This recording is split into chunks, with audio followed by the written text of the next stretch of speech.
Hello guys, welcome to digital Gyan NEET crash course में आपका स्वागत है। तो आइए हम लोग सेक्सुअल रिप्रोडक्शन कर चुके थे, तो यहाँ पे हम लोग सेक्सुअल रिप्रोडक्शन करते हैं। तो सेक्सुअल रिप्रोडक्शन कहते किसको हैं? तो यहाँ पे गैमेट्स, दो गैमेट्स का इन्वॉल्वमेंट होगा, और या फिर सेम इंडिविजुअल या फिर डिफरेंट इंडिविजुअल। और ये जो सेक्सुअल रिप्रोडक्शन है क्या है? Elaborate, complex and slow process. Elaborate, complex and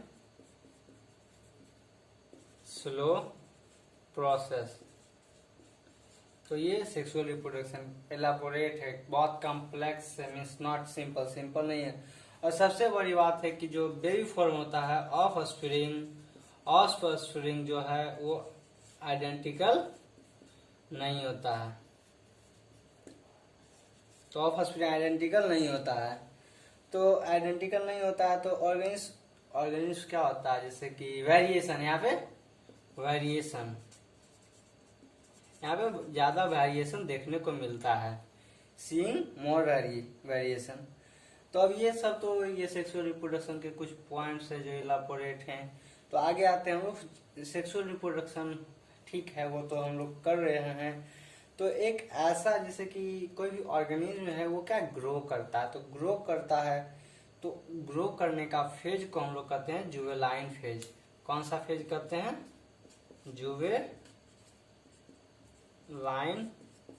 phase. जुवेलाइन phase को हम लोग क्या कहते हैं? Phase of growth. तो ग्रोथ फेज को हम लोग जनरली जुवेलाइन फेज कहते हैं। और इसी जुवेलाइन फेज को प्लांट के केस में हम लोग वेजिटेटिव फेज कहते हैं। कौन सा फेज?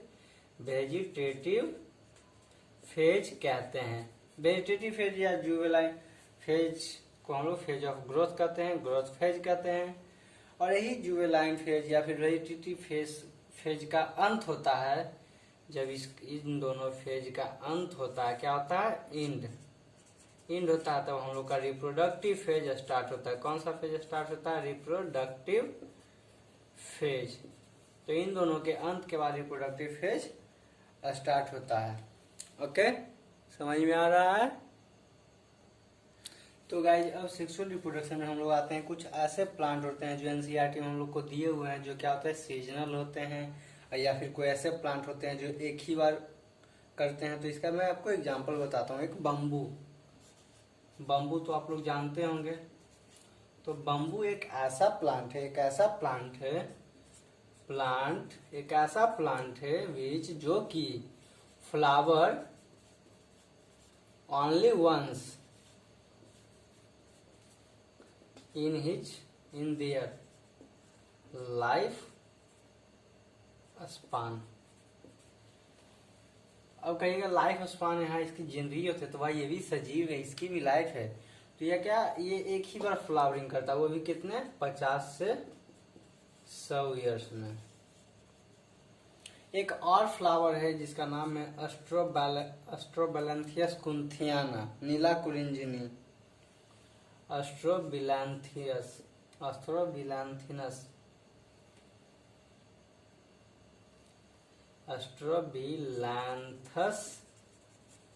कुंथियाना। गाइस, ये नाम थोड़ा सा अजीब है। एस्ट्रोबिलैंथस कुंथियाना, इसको हम लोग नीला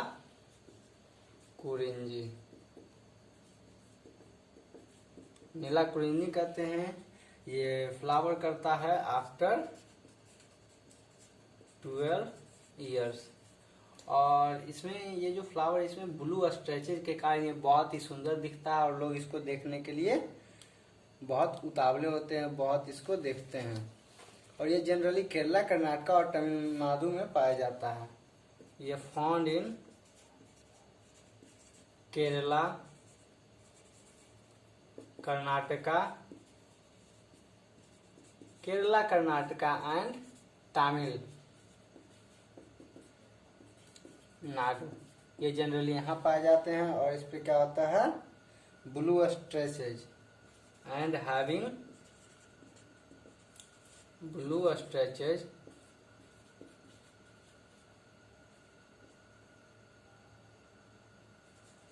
विच जो कि क्या करता है? अट्रैक्ट द टूरिस्ट को अट्रैक्ट करता है। Attract the tourist. तो ये सेक्सुअल रिप्रोडक्शन के आगे ये हम लोग को ये थोड़ा सा पढ़ना था। अब गाइस ये सब तो हम पढ़ लिया। अब कुछ ऐसे एनिमल नॉन प्रीमेट्स जो साइकिल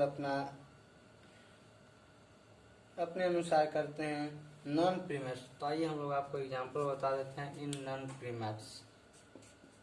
इन नॉन गाइस ये नीट क्रैश कोर्स है तो मैं एक एक लाइन नहीं बता रहा हूँ। सो ये थोड़ा बहुत मैं थोड़ा तेजी भी चल रहा हूँ तो कृपया करके इस पर ध्यान दें। और इसके अलावा जो भी आपको इसमें लग रहा है कि ये नहीं पढ़ा, ये नहीं बताया, तो ये इतना इम्पोर्टेंट नहीं है। मैं मेन पॉइंट बता रहा हूँ जहाँ से क्वेश्चंस आते हैं। और कृपया करके प्लीज अगर जो आप चाहें तो इसका जो PDF में नोट्स है वो आप देख सकते हैं। तो नॉन प्रीमेट्स जो होते हैं जो कि कौन सा ओस्ट्रस साइकिल करते हैं। कौन सा साइकिल? OESTRUS ओस्ट्रस cycle. और इसके एग्जाम्पल कौन कौन है? इसके एग्जाम्पल कौन कौन से हैं? सीप, काऊ, रैट, डियर। सीप, काऊ, रैट। गाइस ये जितने भी एग्जाम्पल मैं बता रहा हूँ सारा NCERT में मेंशन है। हो सकता है एक दो छूट भी जाए। हाँ एक और टाइगर भी शायद था, टाइगर। तो ये NCERT एग्जाम्पल नहीं भूलने हैं। अब नॉन प्रीमेट्स की बात हो गई तो प्रीमेट्स और नॉन प्रीमेट्स में जब 11th का लेक्चर करूंगा तो वहाँ पे बताऊंगा। ऐसे मैं इसके बारे में थोड़ा सा एक अलग से आप लोग कमेंट्स कीजिए तो मैं इसके बारे में नॉन प्रीमेट्स इन सब के बारे में एक अलग से वीडियो आपको बना के दे दूंगा। तो प्रीमेट्स में कौन सा? Menstrual cycle. प्रीमेट्स में मेंस्ट्रुअल साइकिल होते हैं।